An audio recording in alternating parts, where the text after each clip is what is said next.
ज्ञानिनस् तत्त्वदर्शिनः।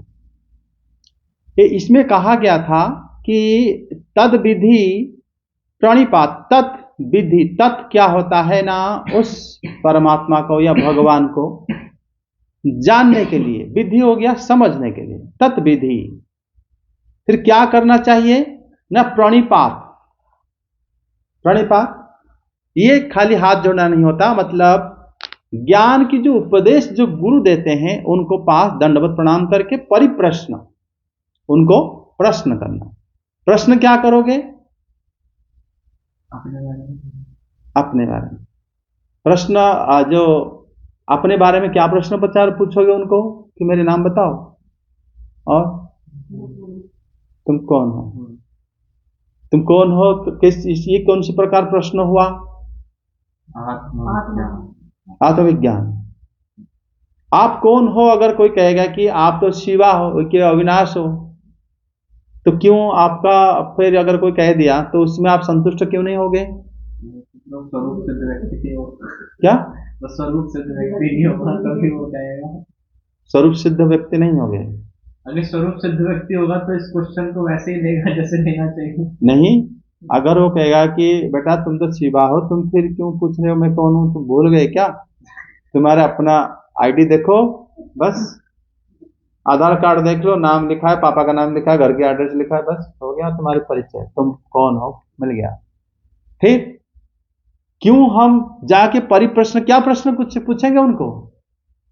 फिर सर ये पूछ सकते हैं कि सर कि जब ये शरीर नहीं था तब हम कहाँ थे, जब ये शरीर नहीं रहेगा तब हम कहाँ जाएंगे? कहाँ थे हम जब हमारे, आपके बेटा उम्र कितना हुआ ना? 25 साल हुआ।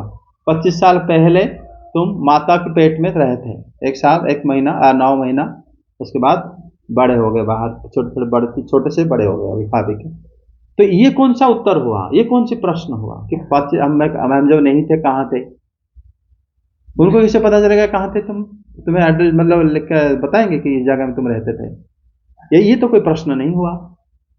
नहीं सर, हुआ ना सर, माता के गर्भ में आने से पहले हम कहाँ थे, फिर उसके बाद अगर मान लो माता के गर्भ आने से पहले आप वहां थे, उसके बाद क्या? तो फिर हम वहां से क्यों यहाँ पे आए?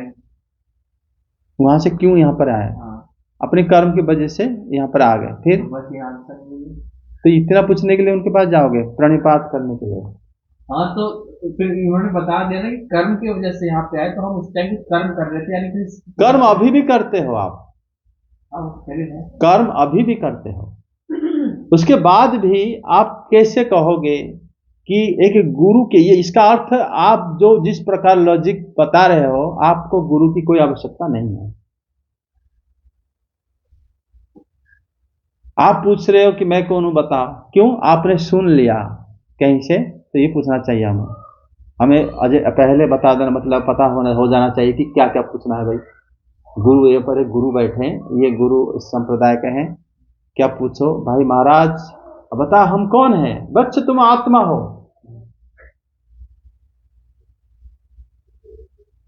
महाराज हम कैसे, संसार केवल दुख दुख है, तुम हमारे आश्रम में ज्वाइन करो, सुख ही सुख मिलेगा। मतलब क्या होता है, ये उसका उत्तर नहीं है।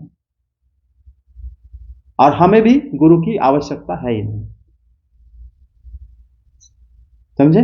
क्योंकि यहां पर देखो तद विधि प्रणिपातना, तत् शब्द का अर्थ होता है भगवान को जानने के लिए। तत्त्वम असि, तत् विज्ञान अर्थम, तत् शब्द का अर्थ होता है भगवान परमात्मा, या हम उनको, तत् शब्द हो गया वो, हम जो नहीं है वो है। वो कौन है? वो है। उनको अगर तुम जानना चाहते हो, तद विधि, विधियों का समझना चाहते हो, पहली बात तो वो है कौन, तत् कौन है?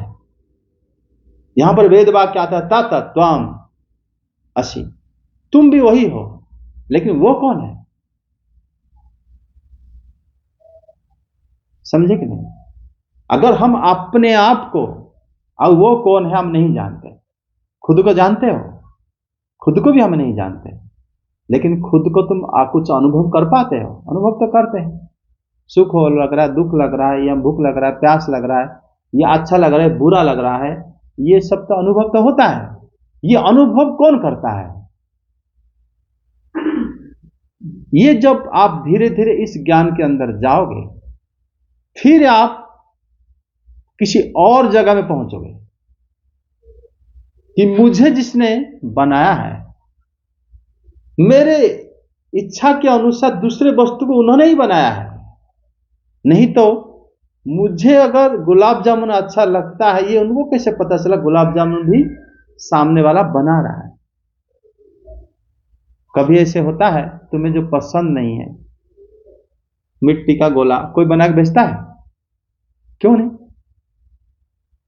किसी को पसंद नहीं होता हो। हमें जो बनाया है, हमें सामने वाला को भी उसी ने ही बनाया है। हमें जिन्होंने आंखें दिया है, हमारे सामने जो प्रकाश है, लाइट है, उन्होंने प्रकाश दिया है, उसके सामने हमारा पसंदीदा वस्तु भी सामने रखा है। तभी तीनों का संयोग होकर हम किसी वस्तु को देखते हैं, समझते हैं, जानते हैं, चखते हैं। आधि भौतिक, आध्यात्मिक, आधि दैविक, तीनों इकट्ठा होता है, तीनों एक जगह से आया हुआ है, वो तत् है।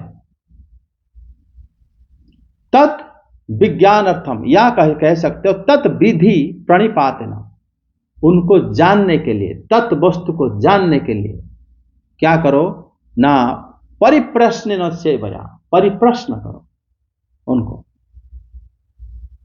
ठीक, परिप्रश्न क्या है? तुम्हारा प्रश्न पहले आध्यात्मिक जनित हमारा इसीलिए नहीं है क्योंकि हम लोग आध्यात्मिक जनित कोई प्रयास ही नहीं करा, और हमें कभी इस प्रकार जिज्ञासा हमारे अंदर आया ही नहीं है। जब आता है तब फिर हम ढूंढते हैं, और या तो गुरु भगवान भेज देते हैं। अगर तुम्हारा जरूरत ही नहीं है, अगर जरूरत है तब ना तुम्हें उनका अर्थ को समझोगे, और जरूरत नहीं तो क्या समझोगे, है ना? आपको जो वस्तु के, सपोज आपको गर्मी लग रही है बहुत तेज, लेकिन आप पंखा की जरूरत तब समझोगे, पंखा जैसे आएगा आप उसको ग्रहण कर लोगे। अगर आपको गुरु की जरूरत है ही नहीं, अगर आपको तत्व वस्तु की कोई मतलब ज्ञान नहीं है, फिर आप गुरु के पास जाओगे क्यों? क्या प्रश्न करोगे? गुरुदेव आप कहां से आए, कौन जगह? हम उनके ऊपर क्वेश्चन करते हैं, आपका घर कहां पे, आप कहां रहते हो, मठ कैसे बनाया?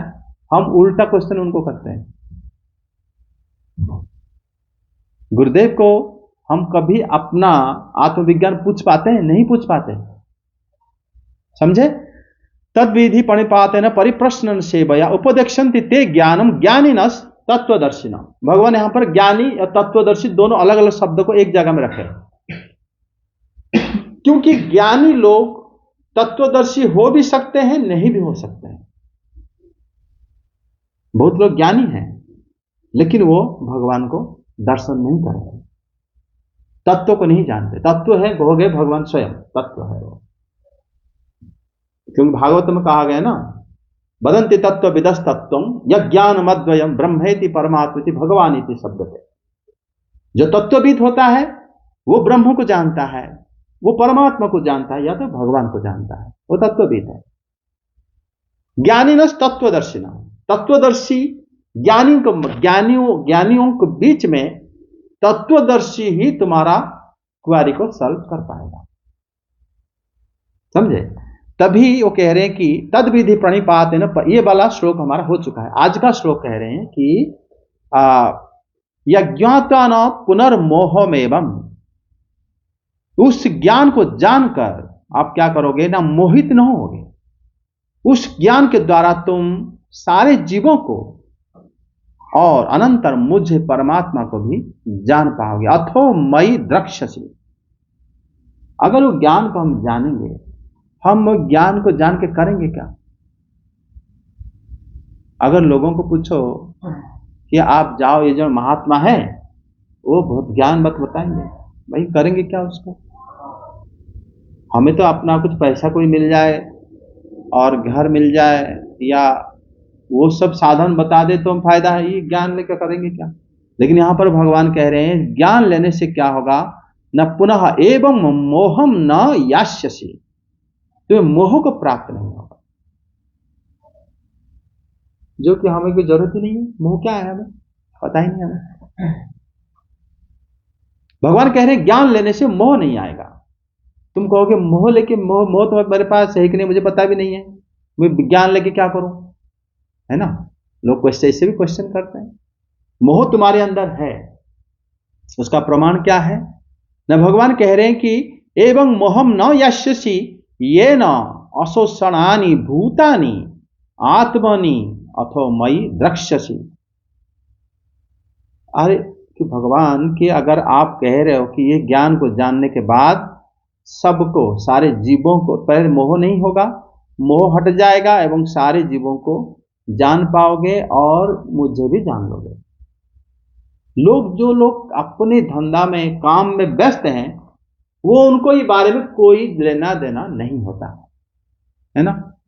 लेकिन आप उसी एक कैरेक्टर या उसी एक व्यक्ति को समझो, वो उसी में भी मोह में पड़ा रहता है। कैसे?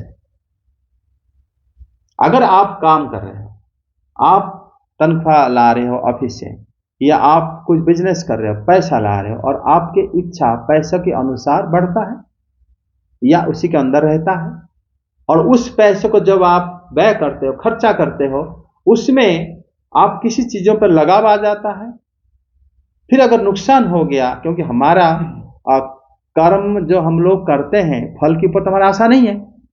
आपने बहुत प्रयास करा, मतलब बहुत अपने अच्छे से जॉब करके बड़ा सा फोन लिया, अब फोन मान लो किसी ने चोरी करके ले गया, रास्ते में गिर गया, फिर अपने दोस्त को दिया था, अपने उसके वजह से वो दोस्त को भी अपने मतलब आपके साथ रिश्ता खराब हो गया, उसके वजह से आपने फिर मतलब अपना काम भी मन नहीं लगा पाए।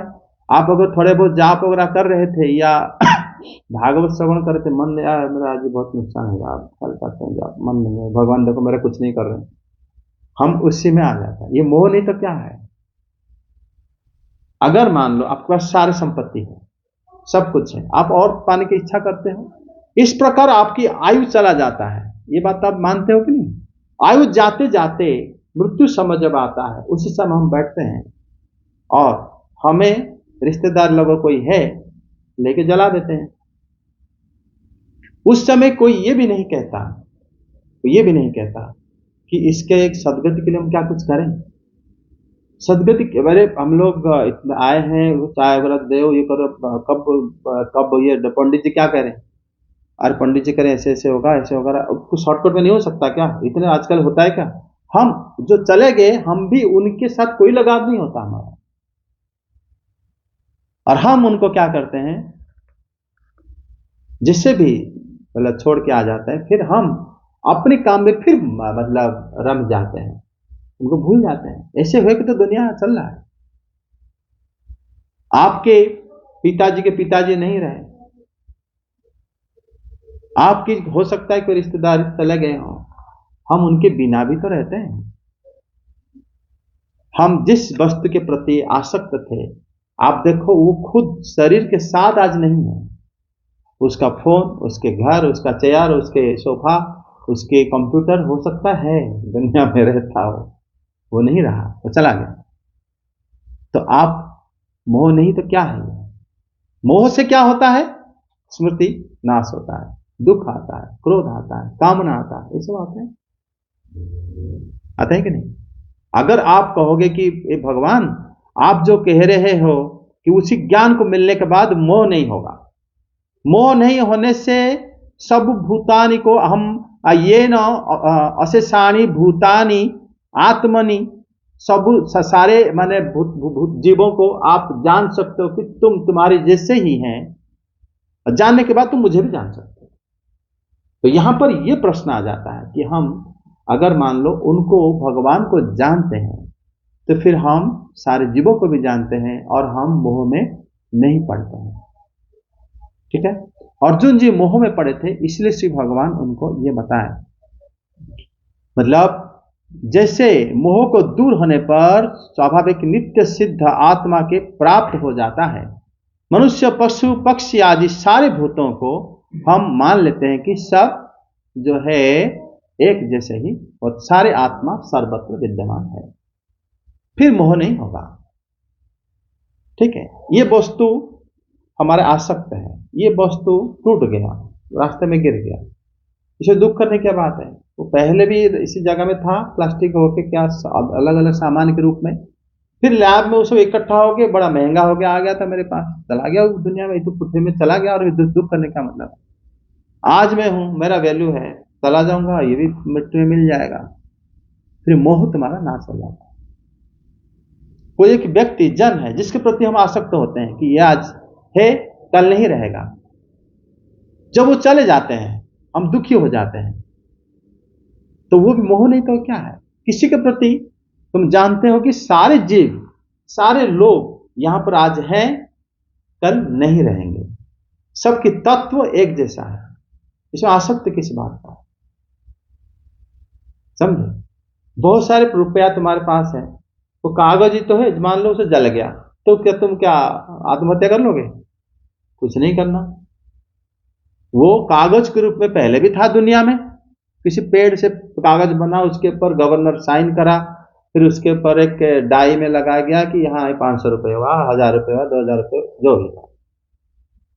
साधु के सामने रुपया, सोना और ये कंकड़ में क्या अंतर है? कोई अंतर नहीं होता। वो तो उसके अंदर तत्व को देखता है, किसी में हमारा क्या काम।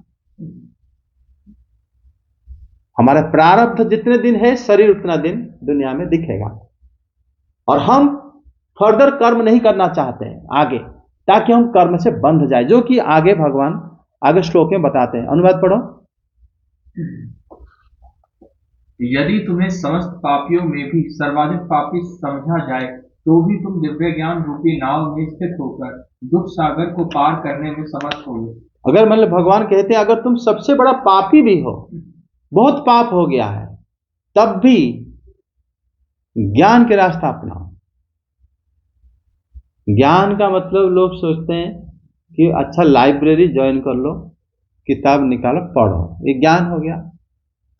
वो ज्ञान नहीं होता है। श्री कृष्ण की जो ज्ञान की परिभाषा अलग है। पढ़ना ज्ञान नहीं होता। पढ़ने में क्या होता है? ज्ञान होता है। उसको ज्ञान कह सकते हो?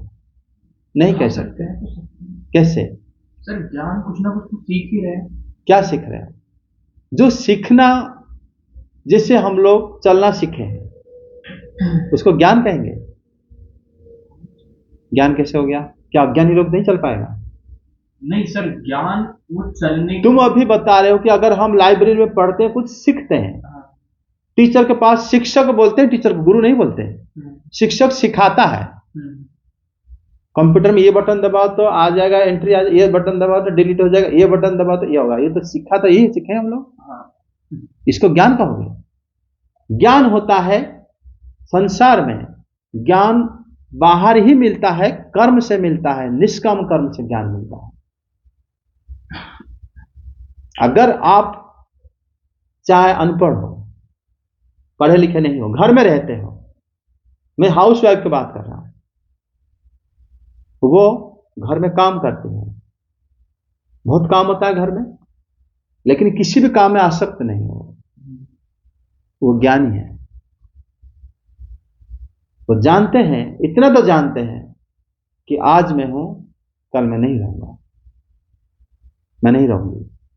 ये काम मैं कर रही हूं क्योंकि काम आसक्त नहीं। आज तुम बहुत पैसा लेके आ जाओ घर में, पत्नी को दो, वो खुश नहीं होगी कि ये तो कल नहीं था, आज आया है, कुछ फर्क नहीं पड़ता उससे।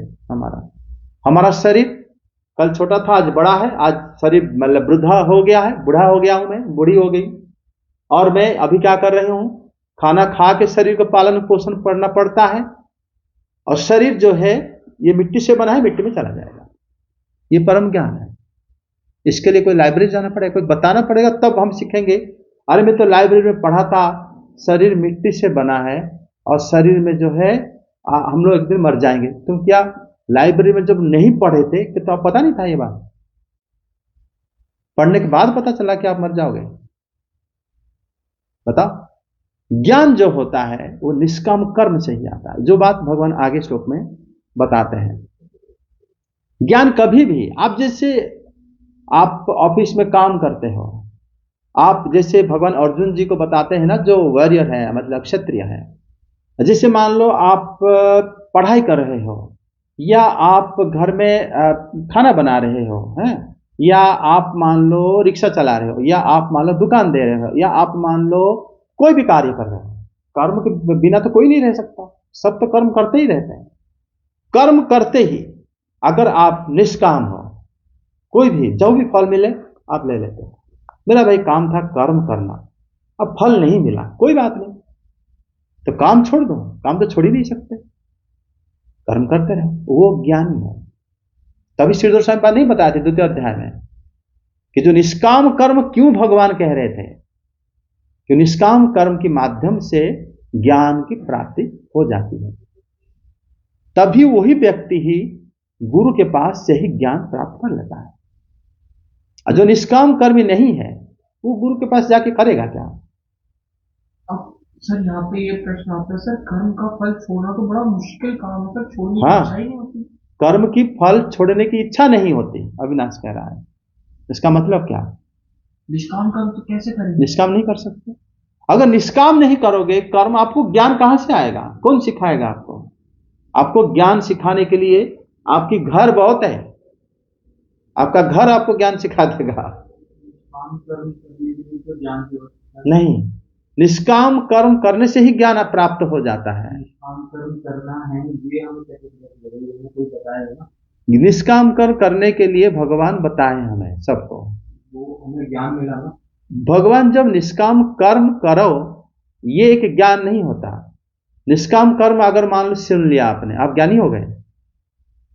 जब प्रैक्टिकली आप कर्म फल को नहीं छोड़ सकते, फल को, तो फिर आप भगवत गीता सुनकर भी ना सुनने की बराबर है। सुन के उसको फिर प्रैक्टिकली करना ही ज्ञान है, सुनना ज्ञान नहीं हुआ। जैसे मान लो आपने सुन लिया कि जब हम लोग मतलब निष्काम कर्म करेंगे तो निर्लोभ हो जाएंगे, निर्वैरता आ जाएगा, फिर हम ज्ञान मतलब मोक्ष प्राप्त कर लेंगे। आपने सुन लिया, आप ज्ञानी हो गए, तो मोक्ष प्राप्त हो गया आपका। फिर एक बंदा, हाँ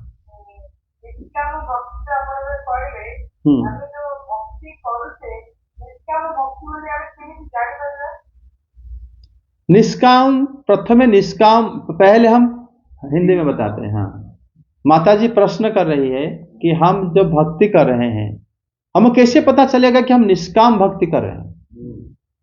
माता जी का ही प्रश्न है, पूर्णिमा माता जी की प्रश्न जो है। हम लोग भक्ति तो कर रहे हैं, माला जाप करना इत्यादि, और भगवान को पूजा करना, हाँ, और प्रसाद बांटना, भागवत अध्ययन करना, हम भक्ति का अंग कर रहे हैं। तुलसी माता को सेवा करना भक्ति के अंग कर रहे हैं। हम लोग भक्ति के अंग करते हुए भी हम निष्काम कर रहे हैं या सकाम कर रहे हैं, कैसे पता चलेगा? ये माता जी का प्रश्न है। ये बात देखो आगे, इसका आगे श्लोक के अनुवाद पाठ करो, माता जी के प्रश्नों को इसी के माध्यम से देंगे। सर पहले जो हमारा था सर, इस पे थोड़ा सा कि निष्काम कर्म जो है सर फल छोड़ा ही नहीं जा रहा, फल की आसक्ति से ही कर्म करने में मन लग रहा है, और लोग भी यही बता रहे हैं तो तुम्हारा कर्म फल पाने की बहुत तीव्र इच्छा नहीं होगी, तो तुम उसको प्राप्त नहीं कर पाओगे, कर्म ठीक से नहीं कर पाओगे, सब लोग यही सिखा रहे हैं, तो फिर सर हम फल छोड़े कैसे? आगे देखो भगवान क्या कह रहे हैं, तो 39 श्लोक अनुवाद पाठ करो।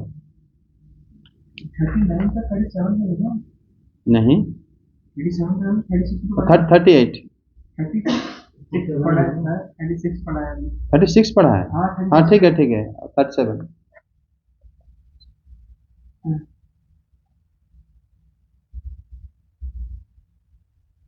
अनुवाद बता नहीं सर। 36 का तो कुछ रह गया सर। 36 का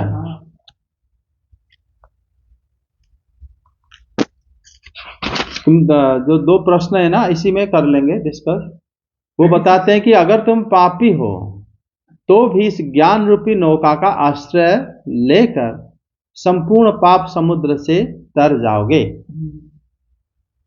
ये हम लोग बता दिए थे कि अगर मान लो आप पापी हो, पापी अगर हो, अतिशय पापी हो, बहुत ज्यादा पापी हो, तब भी तत्व ज्ञान से मुक्त हो जाओगे। उसका यहाँ पर प्रश्न उठता है कि अगर इतने सारा पाप किसी ने करा है तो अंतःकरण शुद्ध होगा कैसे? और अंतःकरण शुद्ध के अभाव से व्यक्ति ज्ञान प्राप्त करेगा कैसे? मतलब जिस व्यक्ति को ज्ञान उत्पन्न हो गया है उसे ही इस प्रकार का दुराचार संभव तो नहीं है। जो मान लो काफी पापी है वो तो इस प्रकार मतलब पाप कर ही नहीं सकता है ना। अगर आप बहुत बड़ा पापी है तो फिर भगवान कह रहे हैं कि वो ज्ञान की शरण में, तत्व ज्ञान की शरण में अगर आ जाता है तो निष्पाप हो जाता है। मतलब यहां पर भगवान इसका उत्तर जो है बताते हैं, आगे वाले श्लोक में बताएंगे। अर्थात मतलब ये बड़ा असंभव है। जैसे यहाँ पर जो सरस्वती पाद कहते हैं कि अपिचेद, ये जो असंभव को संभव रूप में स्वीकार कर लेना रीति का व्यतिक्रम है। यद्यपि यह अर्थ संभव नहीं होता तथापि ज्ञान का फल बताने के लिए भगवान ऐसे बताया। ये से कहे कि जो खुद पापी है वो कुछ जानता नहीं तभी तो पाप कर रहा है। तो कहा जाता है जो पापी है वो अगर ज्ञान का शरण लिया वो निष्पाप हो जाएगा। कैसे? जब कोई मान लो पापी है वो ज्ञान का शरण लेगा कैसे? उसके पास तो ज्ञान ही नहीं है, तो ज्ञान आएगा कहां से? उसके पास शरण में आएगा। ठीक है, यहां पर भगवान ज्ञान का महत्वता बताने के लिए कहते हैं कि जो पापी है अगर ज्ञान में शरण में आता है तो निष्पाप हो जाएगा। ये बात हमारी टीका में कहा जा रहा है। आगे श्लोक में ज्ञान को श्रेष्ठ बताया गया है। हाँ, ज्ञान को, ज्ञान की तत्व ज्ञान से ही, तत्व ज्ञान भक्ति ही है, तत्व ज्ञान से ही आपको ये सारा मुक्त हो जाओगे। ये बात भगवान बता रहे हैं। में तो विनाम को ज्यादा महत्व दिया गया है। भगवान की बातों को आपको आगे वाला श्लोक देखो ना। अर्थ जैसे प्रज्वलित अग्नि ईंधन को भस्म कर देती है उसी तरह है अर्जुन ज्ञान रूपी अग्नि भौतिक कर्मों के समस्त फलों को जला डालती है। भले यहां पर श्री भगवान बताते हैं कि जो अगर हम लोग जैसे अग्नि अगर जलाता है, तुम्हारे पास बहुत पाप है, वो नष्ट कैसे होगा? वो नष्ट होगा कैसे? जल जाएगा जब। तभी भगवान इस श्लोक में बताते हैं कि यथा समिधा अग्नि, जैसे लकड़ी, समिधा हो गया लकड़ी, अग्नि ही एंधांसी भस्मात कुरुते, जैसे लकड़ी को अगर आग, थोड़ा सा भी आग अगर पकड़ लिया सारे लकड़ी को जला देगा। थोड़ा सा भी अगर आपको ज्ञान रूपी, ज्ञानाग्नि ही सर्वकर्माणि भस्मात कुरुते, उसी प्रकार ज्ञान अग्नि अगर थोड़ा सा भी है आपके पास आया है, उससे आपकी संपूर्ण पाप जो है नष्ट हो जाएगा। समझे? ज्ञान में थोड़ा सा भी ज्ञान अगर आया है, कैसे आया आगे बताएंगे भगवान। आगे बोलो सर नेक्स्ट श्लोक में भी सर मतलब ज्ञान की महिमा का ही बताए हैं। लेकिन सर अब उसका कारण भी बताएंगे आगे। इसे अध्याय भी खत्म हो रहा है ना, फिर इसे कंक्लूजन में डिटेल अच्छे से समझ में आ जाएगा। चैप्टर खत्म। इस संसार में दिव्य ज्ञान के समान कुछ भी उदार तथा शुद्ध नहीं है। ऐसा ज्ञान समस्त योग का परिपक्व फल है। जो व्यक्ति भक्ति में सिद्ध हो जाता है वह यथा समय अपने अंतर में इस ज्ञान का आस्वादन करता है। इसलिए यहां बताया गया है कि जो तपस्या, योग आदि वस्तुओं में ज्ञान के समान पवित्र कुछ नहीं है। तपस्या में आप पवित्र नहीं हो सकते, आप योग में भी पवित्र नहीं हो सकते, ज्ञान से पवित्र हो जाओगे। अगर आप जिस चीज को पता है, आप जान लिया है, फिर आप कभी अपवित्र नहीं हो सकते, आपको पाप स्पर्श नहीं कर सकता। समझे? यहां पर यह बात बताएगा, मतलब वो ज्ञान जो है सर्वसुलभ नहीं है। योग जो अर्थात मतलब निष्काम कर्म योग की जो सिद्धि होने पर ही सुलभ है। ये बात विश्वनाथ चक्रवर्ती ठाकुर टीका ने बताया, जो अभी हम लोग सबका आंसर यहीं पर आ गया है। वो बताते हैं कि मतलब तत् यह ज्ञानम न सर्वसुलभम, ये ज्ञान सर्वसुलभ नहीं है, सबको प्राप्त नहीं हो सकता। लेकिन वो कहते हैं कि निष्काम कर्म योगेन सम्यक सिद्धि एवं, अगर कोई निष्काम कर्म कर पा रहा है, ज्ञान कठिन हो सकता है, निष्काम कर्म कठिन नहीं है। ज्ञान और कर्म में यही अंतर है, दोनों एक है, दोनों एक वस्तु को ही बताते हैं। हम जो तृतीय अध्याय शुरू में पता, अर्जुन जी प्रश्न ही करे थे कि ज्ञान और कर्म में फर्क क्या है, तो भगवान ने बताया था फर्क कुछ नहीं है, दो अलग अलग रास्ता है। कर्म ऐसा एक मार्ग है जो सर्वसुलभ है, कर्म आप कर सकते हो, ज्ञान हो सकता है आपको प्रॉपर मिले या ना मिले। तभी यहां पर चक्रवर्ती पाद बताते हैं कि निष्काम कर्म योग न सम्यक सिद्धि एव न तत्व परिपक्व सो अपि कालनेव न तो सद्य। मतलब अगर निष्काम कर्म योग अगर सम्यक भाव हम करते हैं, सिद्धि हो जाता है। अगर अपरिपक्व अवस्था में अगर वो नहीं मतलब है भी, तब भी वो हमें धीरे धीरे धीरे धीरे सिद्धि की तरफ ले लेता है। अगर आप निष्काम कर्म करने की कोशिश कर रहे हो कि कर्म के फल की आशा में ना रखो, ये बात आप सुने हो, इसीलिए सत्संग आदि करते हो। सत्संग के माध्यम से हम धीरे धीरे सिर्फ इतना कोशिश कर लें भी, कोई आप महाराज बोले हम कुछ दिमाग में नहीं घुसा, लेकिन ये बता दो हम जो कर्म कर रहे हैं, ये तो आपको जानते हो कि कर्म आप क्या कर रहे हो, वो क्या कर रहा है, आप तो अपने आप कर्म को जानते हो। उसी कर्म को आसक्त ना होकर करने की कोशिश करो। कर्म में जो मिलता है उसको प्रसाद की तरह ग्रहण कर लो। किसी किसी समय कर्म में गाली मिलता है, किसी किसी समय कर्म में आपको स्तुति मिलता है, किसी किसी समय में सब सम अवस्था रखो। जो भगवान जितने भी बताए हैं समभाव रखो, सारे कर्म के लिए बताया है। अगर कर्म आप कर सकते हो तो आपको ज्ञान अपने आप प्राप्ति हो जाएगा। और सम्यक थोड़ा सा ज्ञान अगर है तो पूरा पाप को नष्ट कर देगा और आपको ऊपर पहुंचा देगा। समझे, आपको सारे मतलब माया से ऊपर उठा देगा आपको। अगर आप ज्ञान प्राप्त करने की प्रयास करोगे तो ज्ञान प्राप्त नहीं कर सकते। कर्म करो। आपको जिससे परिवार मिला है, जिस प्रकार आपको पत्नी मिले, पति मिले, पापा मिले, मम्मी मिले, जिससे बच्चे मिले, पड़ोस मिले, कहीं से भागो मत, सबको। तभी जो भगवान बताते हैं ना, कई जगह में भगवान देखो दूसरे तरीके से बताते हैं। ऋषभ भगवान जैसे अपने पुत्रों को उपदेश दे पंचम स्कंद भागवतम में कि अगर तुम मेरी पूजा करना चाहते हो तो तुम्हारे आसपास जितने लोग हैं उन सबको प्रसन्न करने की कोशिश करो, तो मेरी पूजा हो जाएगा।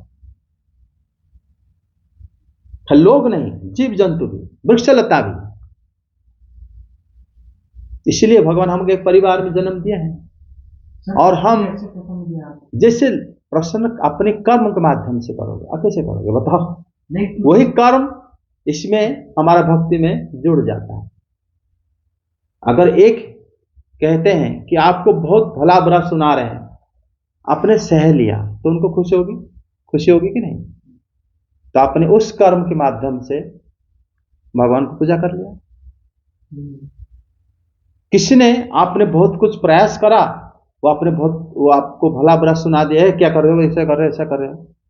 अपने करना सब कुछ करने के बाद फिर सह लिया, अपने भगवान की पूजा कर लिया। निष्काम कर्म में क्या होता है, कर्म के माध्यम से अगर सबको प्रसन्न कर पा रहे हो तो फिर भगवान की पूजा हो गया।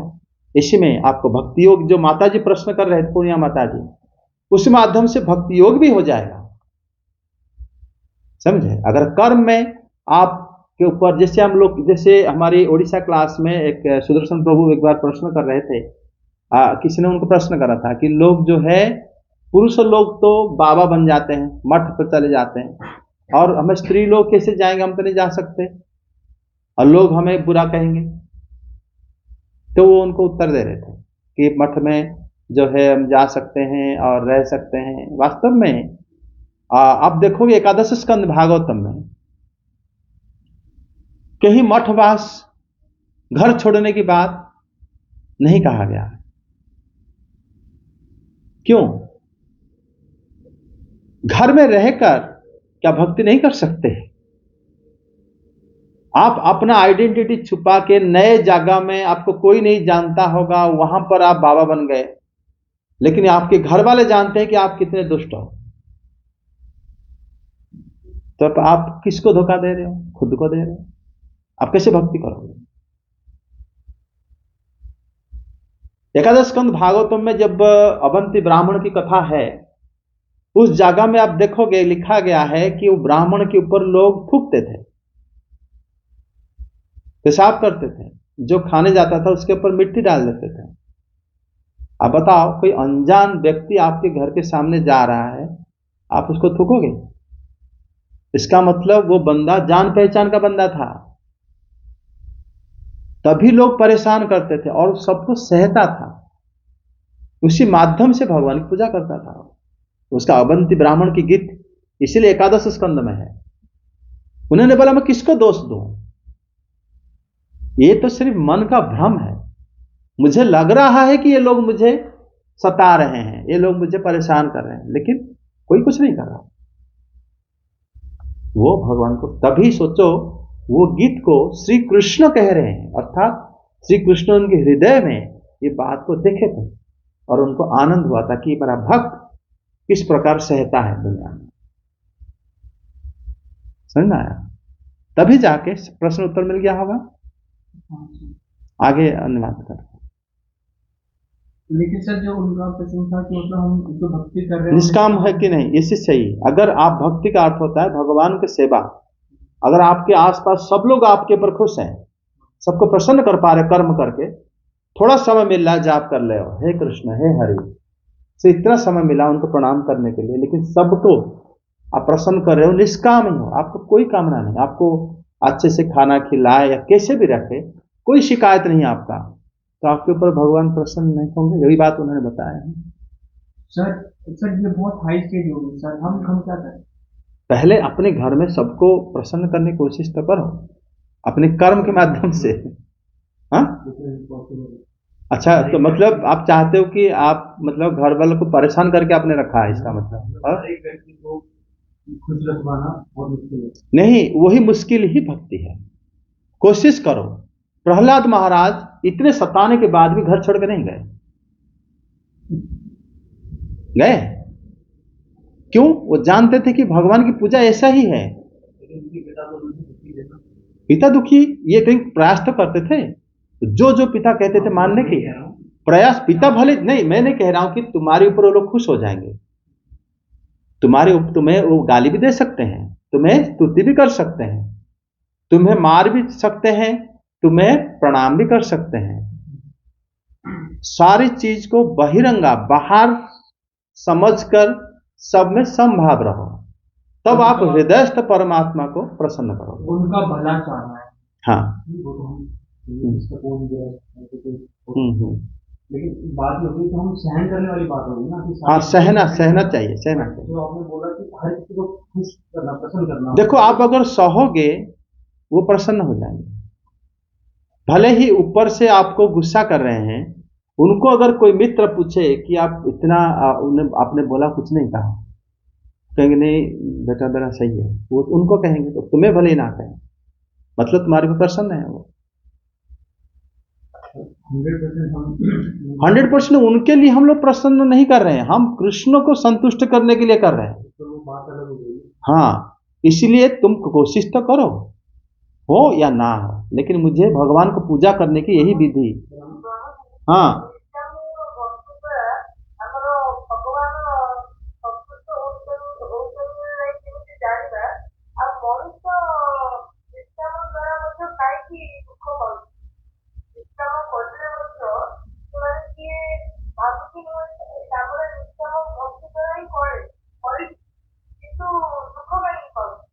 मनुष्य जो दुख पाएगा, ये शब्द यहाँ जो आदमी जो दुख पा रहा है, मतलब माता जी का प्रश्न ये है कि अगर हम लोग निष्काम भक्ति कर रहे हैं, फिर भी करते हुए भी हम दुखी क्यों, हमें दुख क्यों मिलता है, हम सुख प्राप्त क्यों नहीं होता?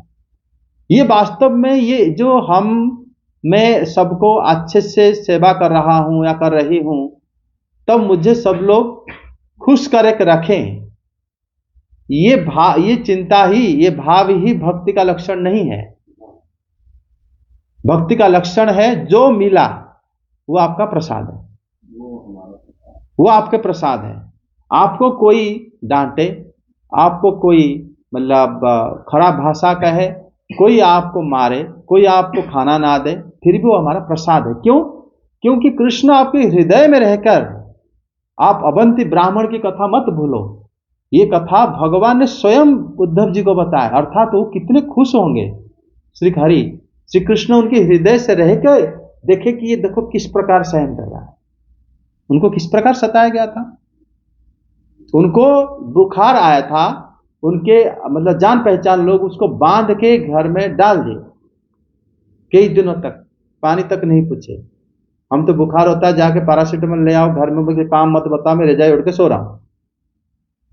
सोचो उस हालत में कोई तुम्हारे पर पानी डाल दे, कोई रोड साइड में बांध के रख दे, सह पाओगे? उनके ऊपर उन्होंने उन सबको माफ कर दिया, भले तुम्हारे कोई दोष नहीं है, क्योंकि वो कृष्ण को पूजा करना चाहते थे, भक्ति करना चाहते थे, जानते थे भगवान मेरे पास है, और अगर मैं किसी को बुरा सोचूंगा तो मैं उनका पूजा नहीं कर पाया, कृष्ण मना करें। ये भाव रहेगा तो फिर आप कहीं भी रहो, आपको ज्ञान की पढ़ के आपको ज्ञानी हो गए, या इस प्रकार कर्म से ज्ञानी हो जाओगे आप? बताओ, ये कर्म से ज्ञानी हो जाओगे। कर्म के लिए किसी आप पढ़े लिखे होने की कोई आवश्यकता नहीं। आप जिस घर में आपको भगवान ने जन्म दिया, जिस परिवार में जन्म दिया, जिस आस पड़ोस लोगों के साथ जन्म दिया, जिस जगह में आप भगवान ने कर्म भूमि आपका चुना, आप उतने लोगों को आपके कर्म के माध्यम से प्रसन्न करके दिखाओ। कोई आपके ऊपर शिकायत नहीं करना चाहिए। आप अगर आप 1 माला भी करो, उसके बाद 10 माला करो, 16 माला करो, भगवान को फल प्रणाम करो कि प्रभु, तभी भी आप भक्त हो जाओगे। भक्ति का परिभाषा है। तभी भगवान ने यहां पर निष्काम कर्म को ही भगवत गीता में भगवान बताया, वो सीक्रेट है। निष्काम कर्म लोग समझ नहीं पाते हैं, वो सोचते हैं कि हम ये घर मम्मी पापा को छोड़ो, दूसरे जगह जाओ, बाबा बन जाओ, प्रवचन दो, आराम से खा पी के रहेंगे, क्या चीज से हम परिवार, हम लोग बाबा, हम साधु हो गए। ये भक्ति कर सकते हो ऐसे? आप धोखा दे रहे हो अपने आप को, और कुछ नहीं। सर, जो जिस व्यक्ति को ज्ञान हो गया, क्या वो भगवान श्री कृष्ण को समझ पाएगा, जान पाएगा, इसकी गारंटी है? निष्काम कर्म के माध्यम से भगवान को जान लेगा, और निश्चित रूप से जो निष्काम कर्म करेगा भगवान उसको निश्चित रूप से स्वयं आके मिलेंगे, या तो साधु के थ्रू उसको शिक्षा दे देंगे, मंत्र दे देंगे।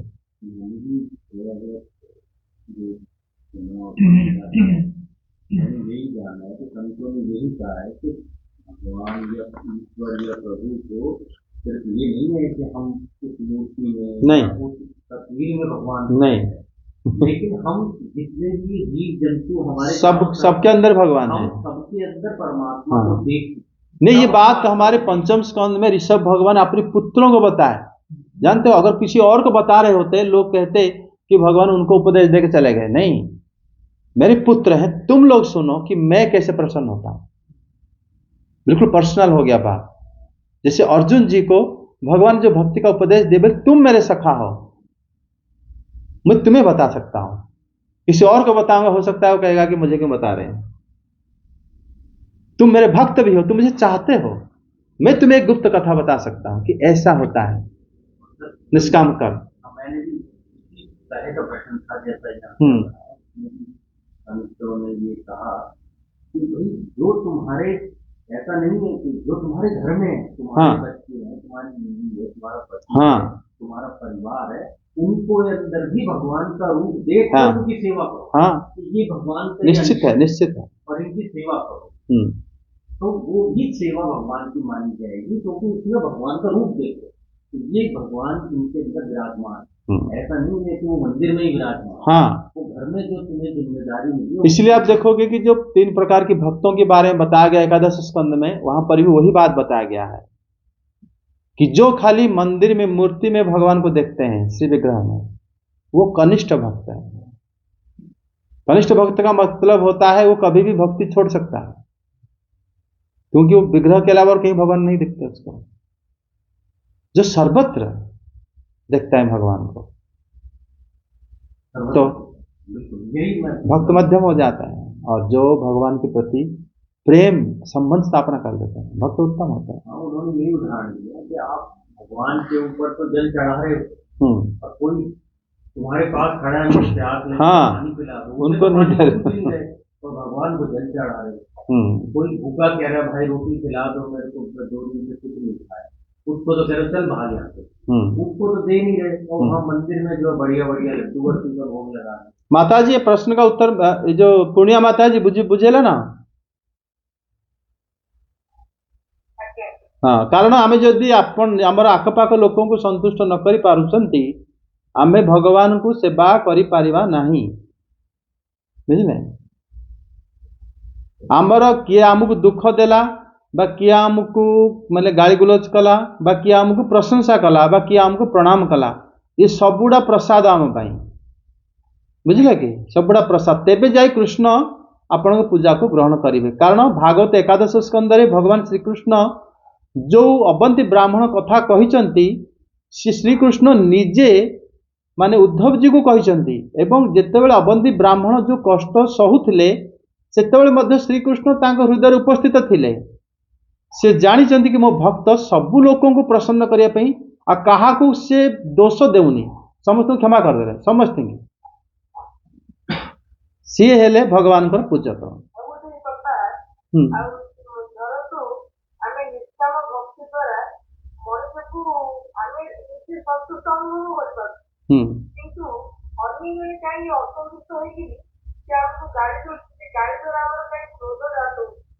ना ता माने आमे भक्ति करू ना भल भाव रे भक्ति कले। आ गोटे कथा, जदि आपण कहते आमे निष्काम भक्ति करूचु, माने माता जी का प्रश्न ये है कि अगर कोई निष्काम भक्ति कर रहा है, करने के बावजूद हमें दूसरा बंदा हमें क्यों मतलब कोई अपशब्द बोल देता है, गाली गुलौज कर लेता है, ऐसा क्यों होता है? तो वो उनके उत्तर ऐसा है कि अगर आप निष्काम भक्ति कर रहे हो तो आपको कैसे पता चला कि आप संतुष्ट रहते हो लेकिन दूसरा बंदा आपको गाली दे रहा है? आपको तो सब कुछ प्रसाद की तरह लेना चाहिए, ये प्रसाद है, इसीलिए वो भगवान ने हमें दिए हैं, वो लेना पड़ेगा, समझे? और उसी को उतना खुशी से लो जितना आप मोतीचूर के लड्डू हमें लेते हैं, बिल्कुल बराबर। वही बात है, परवेला कौन एक दूसरा श्लोक, अभी इसका 2 श्लोक कर कंप्लीट करें या रख दें?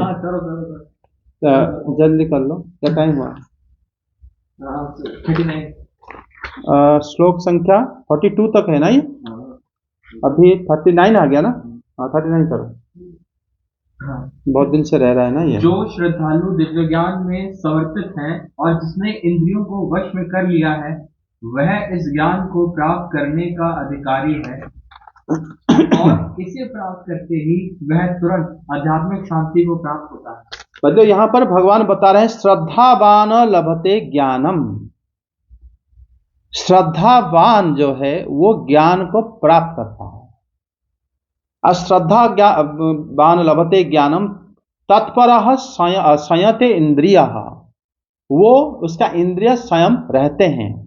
और फिर ज्ञान लब्धा परम शांति, ज्ञान लाभने से क्या होगा? शांति में रहेगा। अगर आप ज्ञानी हो तो आपका पहला लक्षण आप शांत हो, अशांत नहीं हो। अरे मेरा वो नहीं, ऐसा नहीं, ऐसा होगा तो ऐसा हो गया, तो वो अशांत जो है फिर वो ज्ञानी नहीं हो सकता। ज्ञान तो पहला लक्षण शांत, और वो किसी भी हालत में, चाहे कैसी जगह भी हो, खाना को मिला नहीं मिला हो, तो वो थक गया हो या खाया हो नहीं खाया हो, गर्मी हो सर्दी हो, पहला लक्षण शांत है, क्योंकि वो ज्ञानी है। वो जानता है कि ये शायद मेरा जो भगवान ये मेरे प्रसाद अभी दे रहे हैं, इसको भी ग्रहण करना चाहिए, तो शांत रहता है। मिला तो कोई बात नहीं, लड्डू मिठाई कचौड़ी पूड़ी रसगुल्ला संदेश सब मिल गया, और एक बार कुछ नहीं मिला, थप्पड़ मिला, कहीं मतलब लात मिला, दोनों बराबर है। कहीं अच्छा गद्दे मिल गया बैठने के लिए, कहीं कुछ नहीं मिला, नीचे कीचड़ में बैठना पर बैठ जाओ। अगर थकला पैर थक गया तो बैठ जाओ वहीं पे। वो दोनों ही उसका प्रसाद है। हर परिस्थिति में वो सम है, वही होता है समभाव, तभी वो ज्ञानी है।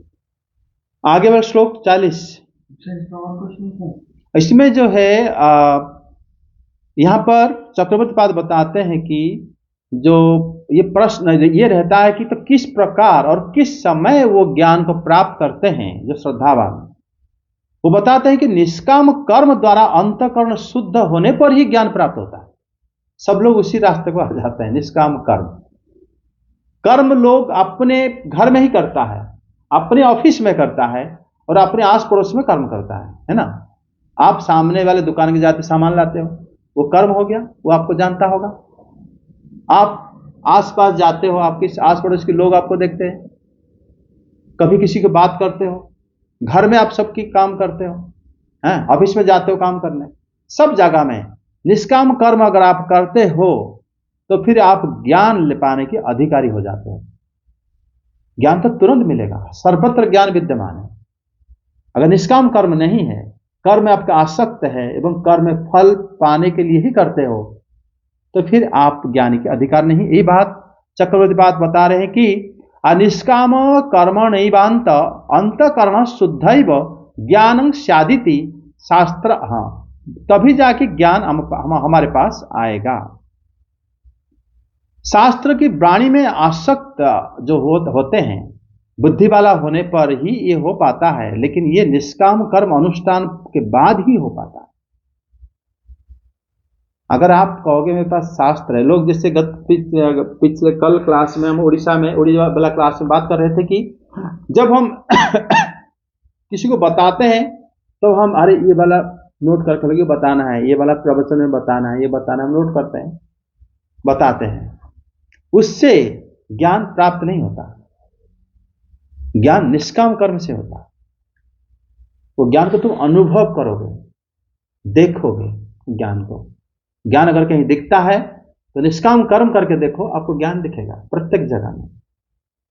शास्त्र यूं ही समझ जाओगे। शास्त्र समझने की विधि वही है, चक्रवर्ती पाद वही कह रहे हैं। शास्त्र समझना चाहते हो, पहले अपनी आस पड़ोस को, अपने घर वालों को, अपने ऑफिस में उनको तो प्रसन्न करके दिखाओ, अपने अंतःकरण शुद्ध हो जाएगा। कुछ नहीं अंदर इसका, कपट नहीं है। शास्त्र एक बार पढ़ोगे सब समझ जाओगे अपने आप, फिर आपको कहीं कठिनाई नहीं होगी। समझ में आ गया? आगे। किंतु जो अज्ञानी तथा श्रद्धाविहीन व्यक्ति शास्त्रों में संदेह करते हैं, वे भगवत भावनामृत नहीं प्राप्त करते, अपितु नीचे गिर जाते हैं। संशयात्मा के लिए ना तो इस लोक में ना ही परलोक में कोई सुख है। मतलब भगवान यहाँ पर जो मतलब इसका विपरीत जो लोग अधिकारी नहीं होते ज्ञान के, उनके बारे में कह रहे हैं। बताते हैं कि अज्ञश्चा श्रद्धानस्य संशय आत्मा विनश्यति। जिसका संदेह है, ये कह रहे हैं नहीं ऐसा तो नहीं होता। हम क्यों सहे भाई? किस लिए सहे? क्या हमारा कोई सेल्फ रिस्पेक्ट नहीं है? क्या हमारा कुछ प्रकार के आत्मसम्मान नहीं? मैं क्यों समझ की बात को? हाँ ठीक है, हम थोड़ा सेवा कर लेंगे, ये भाव मन के अंदर वास कर जाता है। संशय आत्मा, विश्वास नहीं होता। भगवान बोले हैं, साधु बोले हैं, निष्काम कर्म करो, कामना मत रखो। जो जिसका कामना ही नहीं है तो वो जो भी बोले तुम्हें इसका क्या मतलब है? तुम्हारा तो कोई कामना नहीं ना, तुम्हारे पास तो कोई इच्छा नहीं है ना। तुम काम करा, किसी ने आपको कुछ भी बोला, उसके लिए आप क्यों परेशान हो? बिल्कुल परेशान होने की जरूरत नहीं। तो फिर यहां पर श्री भगवान बताते हैं अज्ञा अर्थात पशु के सदृश मूढ़ अश्रद्धान, जो शास्त्रों का ज्ञान होने पर भी विविध वादियों में परस्पर विरोध देखकर किसी भी सिद्धांत पर विश्वास नहीं करता। चक्रवर्ती पाद वो अलग चीज को बताते हैं हमेशा। अश्रद्धान शास्त्र ज्ञान बते अपि, उसके पास शास्त्र ज्ञान है लेकिन उसको विश्वास नहीं है। भागवतम पढ़ते हैं, प्रवचन भी देते हैं, भगवत गीता पढ़ते हैं, प्रवचन भी देते हैं, लेकिन उनको विश्वास नहीं है। नहीं, भगवान वो वाला ठीक है, इसका अर्थ थोड़ी ऐसे हम कर सकते हैं, ऐसे तो कोई नहीं कर सकता, इसका मीनिंग ये नहीं है, कोई और है। वो अपने हिसाब से मीनिंग को बदल देता है। समझे? वो लोग ज्ञान का अधिकारी नहीं हो सकते। संशयात्मा, कृष्ण जैसे बोले ऐसे एज इट इज ले लो। वो बोले हैं कि सारे जगत की सेवा ही मेरा सेवा है, बोल दिए ना, पंचम स्कंद में बोल दिए ना। तो सबकी सेवा करो, आज से सबको संतुष्ट करने की कोशिश करो। देखो फिर एक जितने माला करते हो करो, देखो श्री भगवान आपको प्रसन्न, आपको खुद अनुभव हो जाएगा, खुद आप जो है ज्ञानी हो जाओगे। फिर आपको कभी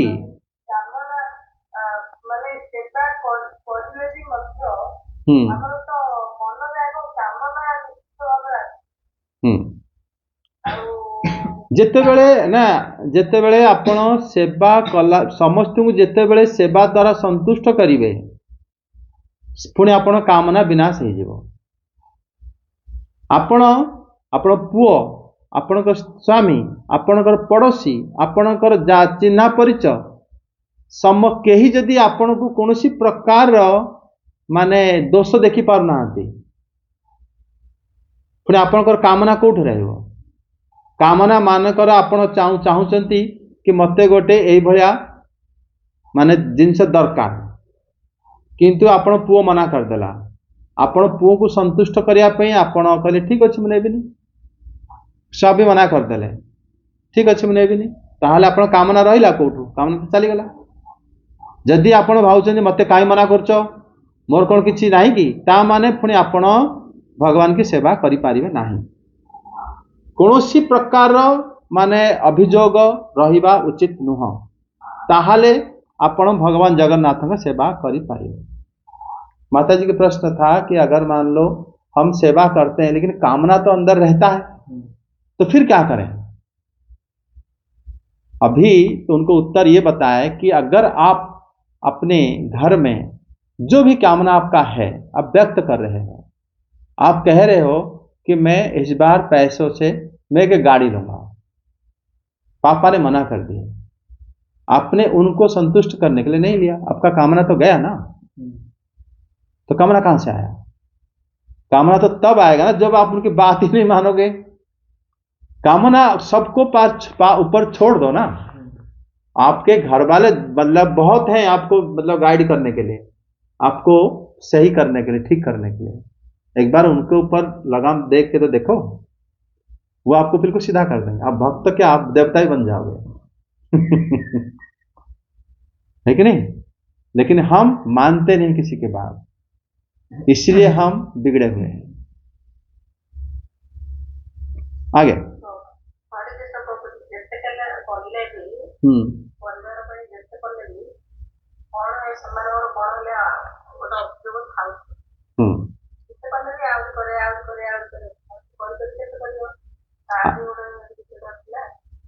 देखो भक्ति रे कौन सी लिमिट नहीं। जदि आपण श्री कृष्ण को प्रसन्न करने पे चाहिए, आपण जानी आपण शरीर नुहति, आपण को आपण भल से अभियोग था, आपण को चेष्टा तो करी चलतु, चेष्टा करी चलतु, से चेष्टा माध्यम रे भी भगवान आपण ऊपर प्रसन्न हो जाए। ये श्लोक रे कहा है। यहाँ पर ये बताया गया है, मतलब माता जी दूसरे माता जी है प्रश्न कर रही है कि अगर मान लो हम घर में सेवा करते हैं लेकिन सब किसी ना किसी का कुछ ना कुछ तो शिकायत रहता ही है, तो हम हमारे की लिमिट भी है, हम कहाँ तक करें? तो उनको मतलब अगर उनका शिकायत है ये, लेकिन कोशिश तो करना पड़ेगा, रास्ता तो वही है। कोशिश, उनको तो त्याग नहीं कर सकते और उनका बुराई नहीं सोच सकते, उनको आप कुछ नहीं कर सकते। आपकी कर्म के हिसाब से हमें भगवान उसी घर में दिया है, और हम अगर उसी को अपना कर्म भूमि मानकर निष्काम कर्म करते गए, अगर हमें ज्यादा प्रॉब्लम होगा श्री भगवान आकर आपको उद्धार कर लेंगे, क्योंकि वो आपके हृदय में है और वो देख रहे हैं आप क्या कर रहे, क्या सह रहे हो। माताजी आपन हृदय रे भगवान विराजमान अछंती, से मध्य आपन को देखुचंती, आपनकर शेष लिमिट बेलू से निश्चित आपन उद्धार करिए, ये विश्वास आपन रखिकी समस्त को प्रसन्न करी श्री कृष्ण का नाम को जप करंतु। आगे।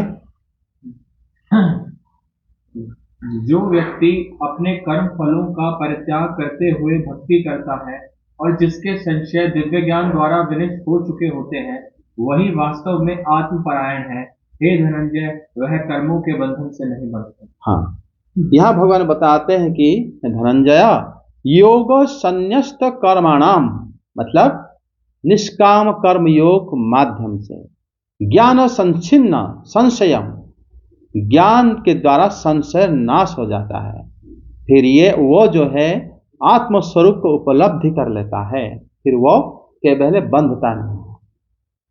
मतलब अगर सारे कार्य में आ जाता है कि निष्काम कर्म योग, निष्काम कर्म बहुत कठिन है, ये बहुत कठिन है। आप कभी बैठ के खाली सोचो कि मैं क्या कर्म कर रहा हूं। आप किसी के बारे में सोचो, तथाकथित जो धर्म उपदेशक भी हैं, चाहे मैं क्यों ना हूं, सोचो उनके बारे में, मेरे बारे में सोचो कि मैं क्या कर रहा हूं। निष्काम कर्म क्या मैं कर पा रहा हूं? निष्काम कर्म करते ही ज्ञान हमारे हृदय में प्रवेश करता है तुरंत, चतुर्पाश्य से आता है, फिर हमें कोई नहीं रोक सकता। भगवान बताते हैं कि वो कभी भी नहीं बंधेगा, मतलब न निबंधनती, वो कभी नहीं बनता संसार में, उसको कोई नहीं बांध सकता। जो निष्कामी है, कामना नहीं, उसको कौन बांधेगा। एक और संतोष जो भी आप कर्म करते हो, जिसमें भी अपना सूर्य को प्राप्त करते हो, वो समस्त कर्मों को प्रभु के चरणों में समर्पित करते। ये कठिन है, जैसे आप बता रहे हो कि आप कर्म करते हो प्रभु के चरण में समर्पित करो, ये बात को तो लोग समझ भी नहीं पाते। वो कहते हैं आप कर्म करो, आप पैसा लाके हमारे मठ में दे दो, ये उसका मीनिंग है। तो सर ये तो निष्काम हो गया। नहीं हुआ, ये निष्काम नहीं हुआ। निष्काम पता क्या होता है? निष्काम होता है जब आप कर्म का, लोग तो ब्लैक मनी भी दे सकते हैं।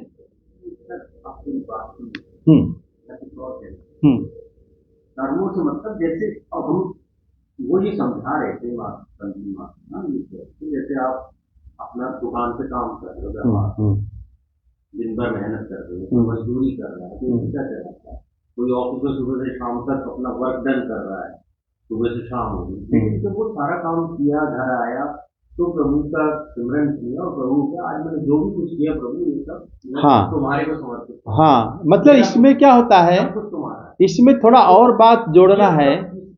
जब जिससे मान लो आप दिन भर जब कर्म कर रहे थे, उस समय का क्या हो सकता है, आप किसी को ठग रहे हो, आपकी आदत है, उस समय का क्या, मतलब कर्म के अंदर अकर्म को देखना चाहिए, भगवान को देखना चाहिए कि यहां पर मैं गलत काम तो नहीं कर रहा हूं। केवल ऐसा नहीं है कि आप सब कर्म कर लिया, आज शाम को आके प्रभु में आपके चरण, अगर मान लो उसी दिन शाम को कोई आईसीयू में भर्ती है, आप चले गए, उस दिन तक प्रणाम करना भूल जाओगे, फिर क्या करोगे? अगर जिस दिन संध्या को आके आपके रूटीन में रहते थे, लेकिन मनुष्य जीवन एक जैसा नहीं चलता। सपोज उसी दिन कोई हादसा हुआ है, घर में कोई आईसीयू में भर्ती है, आप वहां चले गए, उस दिन तो आप संध्या, आपका काम वगैरह छुट्टी हो गया, अब वहां पर 8-10 दिन बिताए, उस समय का क्या करोगे? इसीलिए प्रतिक्षण, प्रत्येक हर समय कर्म कर रहे हो, मतलब निष्काम भाव रखो, प्रतिक्षण ही भगवान को अनुभव करो कि ये कर्म जो है आपको ही मैं दे रहा हूं। क्योंकि सर ये बात थोड़ा सा मुझे बहुत प्लॉजिबल लगी और अच्छी लगी कि यदि हम सब में परमात्मा को देखें, हाँ, तो हमारी प्रवृत्ति बदल जाएगी। हमारा को ना तो उससे शत्रुता होगी, ना नाराजगी, श्री भगवान का ये भी परमात्मा। हाँ, तो हमें वो चाहे वो बहुत कोई स्टेटस वाला बंदा हो या कोई भिखारी हो, हमें दोनों में परमात्मा नजर आएगा। हाँ तो हम उससे ना तो नफरत करेंगे, ना बहुत ज्यादा किसी से लगाव करेंगे, ना हाँ इच्छा करेंगे। तो हम उसके प्रति जो हमारी भावना है उसमें चेंज 100% आएगा निश्चित रूप से आएगा। जब हम उसमें भगवान को यही देखें। तो यही होता है सत्संग का उद्देश्य कि लोग कुछ सीख के जाए घर, और हमारा और कल जाके वो कुछ अभ्यास शुरू करे जो अपने जीवन को बदल जाए। सर बिल्कुल अब आपने तो बताया कि जैसे हम दान कर रहे हैं, सर वो निष्काम कर्म तो हुआ था। दान निष्काम है, लेकिन कर्म का क्या कि जो कर्म है, मान लो जो कहते हैं आपको उस टाइम में लॉजिकली बताया ना कि मान लो कोई कि महाराज कहेंगे कि आप अपना पैसा यहाँ दान कर दो, आप निष्काम कर्म हो गया। लेकिन लोग काला धन लेके दे देते हैं, लेकिन मतलब हम सही धन दे रहे हैं तो नहीं, सही धन अगर दे रहा है तो वो तो सत्संग हो गया ना, वो तो मतलब सत्संगी हो गया, वो तो निष्काम कर्म कर ही रहा है। लेकिन जो लोग खाली धन के ऊपर, अगर हम बात को धन को ले लेते हैं, फल धन, तो क्या कर रहा है ना, महाराज आपके मंदिर को मैं 50 करोड़ दे सकता हूँ, दे दूंगा, आप बहुत बड़े भक्त हो, उसको सामने बिठाया जाएगा, मंदिर माला, पता चला तो अपनी वारकर से वो पैसा को चोरी करके लेके किसी ना किसी बहाना से वो मंदिर में रख दिया, तो वो किस बात का मतलब भक्ति कर रहा है वो? ये किस प्रकार निष्काम भक्ति हो गया? पहले तो अपने कर्म को सुधारो, कर्म निष्काम करो, फिर निष्काम कर्म के माध्यम से ही अपने आप दान, तपस्या, जाप सब हो जाता है। अगर कर्म ही निष्काम नहीं है तो क्या होगा उसका? उस दान का क्या मूल्य हो जाएगा? कर्म अगर तुम्हारा निष्काम है तब फिर तुम्हारे दान जितना भी तुम्हारा मतलब प्राप्त है उससे मतलब उसका 1000 गुना, लाखों गुना, करोड़ों, अनंत गुना फल मिलता है। सर यहाँ पे एक डाउट है सर, जैसे हमने किसी को दान दे दिया, अब उसने उसका सही जगह व्यय किया नहीं किया ये तो हम नहीं जानते, लेकिन उपयुक्त पात्रों को भी तो दान किया जाता है। पात्र को देखने का कर्तव्य आपका है, और आप अगर निष्काम कर्मी हो आप पात्र को पहचान लोगे। अगर आपका फल की आशा है तो आप पात्र नहीं पहचान पाओ। अगर मैं फल की आशा रखे बिना कि मैं बस इसको अच्छा नहीं लगे इसलिए दे नहीं, रहा हूँ। मतलब अच्छा लगे नहीं, जैसे आप अगर कर्म अपना निष्काम नहीं कर रहे हो, आप कर्म मतलब फल की आशा रख रहे हो, तो आप पहली बात तो अज्ञान रहोगे। अज्ञानता अवस्था में हम क्या करते हैं, सबको नहीं पहचान पाते, फिर हमारा दोष दृष्टि, भेद दृष्टि आ जाता है।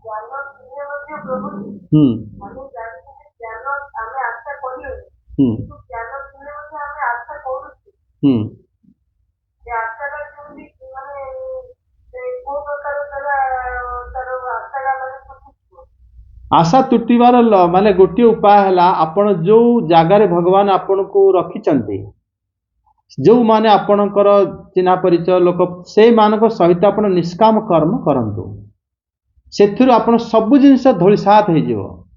भगवत गीतार आमर द्वितीय अध्याय भगवान से कथाटा को अलग अलग प्रकार के बुझाउछंती। आगे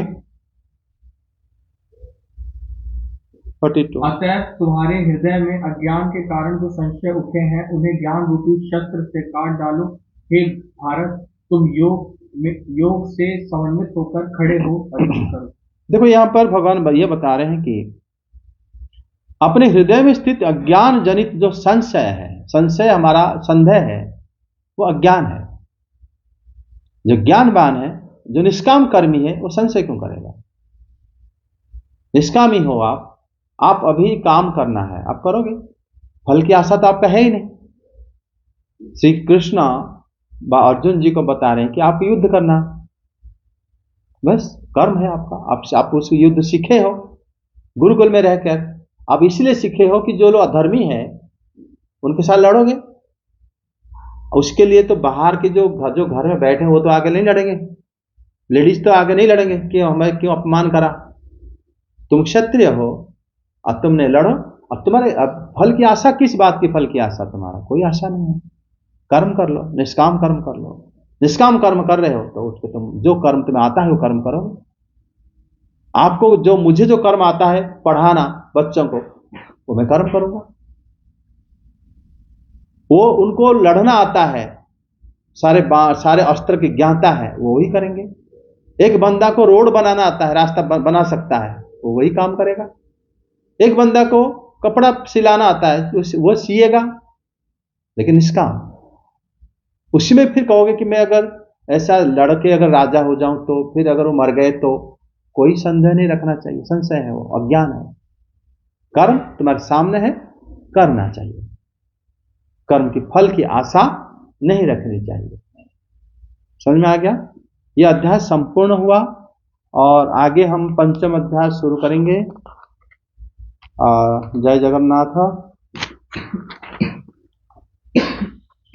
श्री कृष्ण गोविंद हरे मुरारे, हे नाथ नारायण वासुदेव। कृष्ण गोविंद हरे मुरारे, हे नाथ नारायण वासुदेव। श्री कृष्ण गोविंद हरे मुरारे, हे नाथ नारायण वासुदेव। श्री कृष्ण गोविंद हरे मुरारे, हे नाथ नारायण वासुदेव। कृष्ण हरे कृष्ण कृष्ण कृष्ण हरे हरे, हरे राम राम राम हरे हरे, हरे कृष्ण कृष्ण कृष्ण हरे हरे, हरे राम राम राम हरे हरे, हरे कृष्ण कृष्ण कृष्ण हरे हरे, हरे राम राम राम हरे हरे, कृष्ण कृष्ण कृष्ण कृष्ण हरे हरे, हरे राम राम राम हरे हरे, हरे कृष्ण कृष्ण कृष्ण हरे हरे, हरे राम राम राम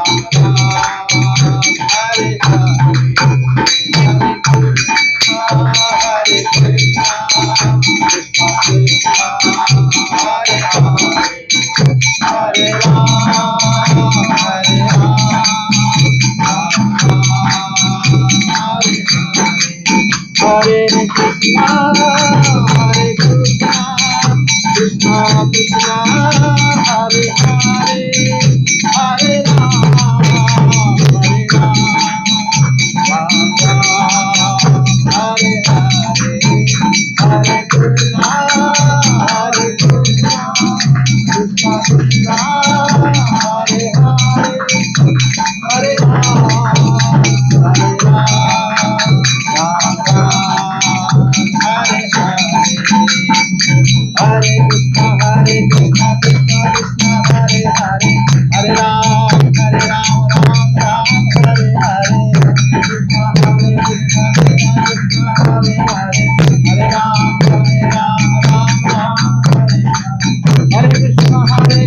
कृष्ण कृष्ण हरे हरे, हरे राम हरे कृष्ण कृष्ण हरे हरे, हरे राम हरे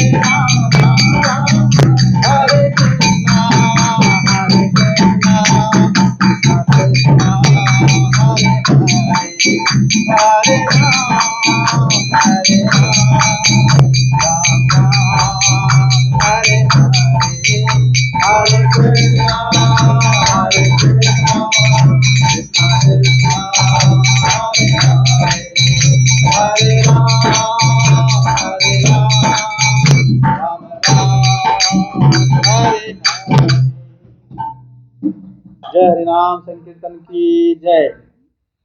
जय श्री बलदेव, जय श्री सुभद्रा, जय श्री जगन्नाथ सुदर्शन देव की जय।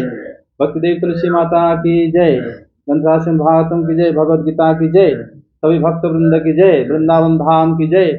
जय जय श्री राधे श्याम।